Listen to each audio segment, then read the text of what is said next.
৫৪টি যৌথ নদীর পানি সমস্যা সমাধানে ভারতের সঙ্গে আলোচনা চলছে বলে জানিয়েছেন প্রধানমন্ত্রী শেখ হাসিনা। নদীকে শাসন না করে স্বাভাবিক ধারণ ক্ষমতা ধরে রাখতে প্রয়োজনীয় ব্যবস্থা নেওয়ার নির্দেশনা দেন তিনি। নিজেদের কথা চিন্তা করেই নদী দূষণ রোধে এগিয়ে আসার আহ্বানও জানান তিনি। সকালে বঙ্গবন্ধু আন্তর্জাতিক সম্মেলন কেন্দ্রে বিশ্ব পানি দিবসের উদ্বোধন করে এসব কথা বলেন প্রধানমন্ত্রী। পানি সবার অধিকার, বাদ যাবে না কেউ আর, প্রতিপাদ্য নিয়ে এবার বিশ্ব পানি দিবস পালিত হচ্ছে। বিস্তারিত মাহমুদুল হাসানের প্রতিবেদন, জানাচ্ছেন এসকে সৌরভ।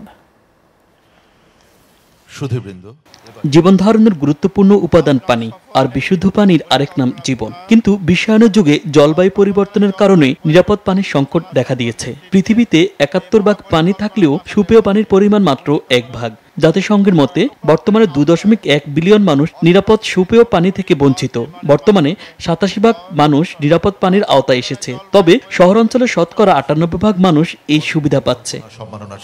পানি সংরক্ষণ ও ব্যবহারে গণসচেতনতা সৃষ্টি করতে ২২ মার্চকে বিশ্ব পানি দিবস ঘোষণা করে জাতিসংঘ। বিশ্বের সঙ্গে তাল মিলিয়ে পানি সংরক্ষণ ও শতবর্ষী ডেল্টা প্ল্যান বাস্তবায়নের লক্ষ্যে বিশ্ব পানি দিবস পালন করা হয়। এবারে দিবসটির আলোচনায় প্রধানমন্ত্রী পানির গুরুত্ব তুলে ধরে পানির উৎস ও বহমানতা ধরে রাখতে সরকারের নানা পরিকল্পনার কথা তুলে ধরেন। আমরা একটা উন্নত সমৃদ্ধ দেশ হিসেবে যেন বিশ্বে মর্যাদা পাই, সেদিকে লক্ষ্য রেখেই আমরা আমাদের পরিকল্পনা নিয়েছি। কাজে আমি আশা করি যে 2100 সাল পর্যন্ত আমাদের যে ডেল্টা প্ল্যান, সেটা বাস্তবায়নের মধ্য দিয়ে এটা সারা বিশ্বের একটা দৃষ্টান্ত হবে যে না, বাংলাদেশ অনেক ক্ষেত্রে এগিয়ে যাচ্ছে।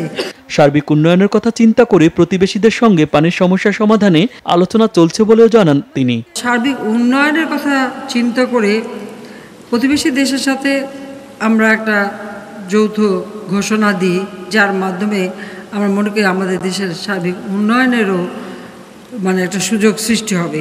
নদী দূষণ রোধে সবাইকে এগিয়ে আসার আহ্বান জানিয়ে নদীর পাড়ে গাছ লাগানোর তাগিদ দেন সরকার প্রধান। সকলকে অনুরোধ করব যে নদীতে বর্জ্য ফেলা এটা বন্ধ করতে হবে। প্রতিটি শিল্প প্রতিষ্ঠান যারা গড়ে তুলবে তারা যেন নদী দূষণ না করে, সেই জন্য তাদের বর্জ্য ব্যবস্থাপনা করতে হবে, পানি শোধনাগার করতে হবে। পানির অপচয় রোধে সচেতন থাকারও আহ্বান জানান বঙ্গবন্ধু কন্যা। আমি অনুরোধ করব যে আপনারা পানি ব্যবহারে দয়া করে একটু মিতব্যয়ী হন, অপচয় করেন না। বিদ্যুতের জন্য হাহাকার ছিল, বিদ্যুতের সমস্যা সমাধান করেছি, কিন্তু সে বিদ্যুৎ ব্যবহার, পানি ব্যবহার প্রতিটি ক্ষেত্রে মিতব্যয়ী হলে লাভ আপনাদেরই, কারণ পানির বিলটাও কম উঠবে।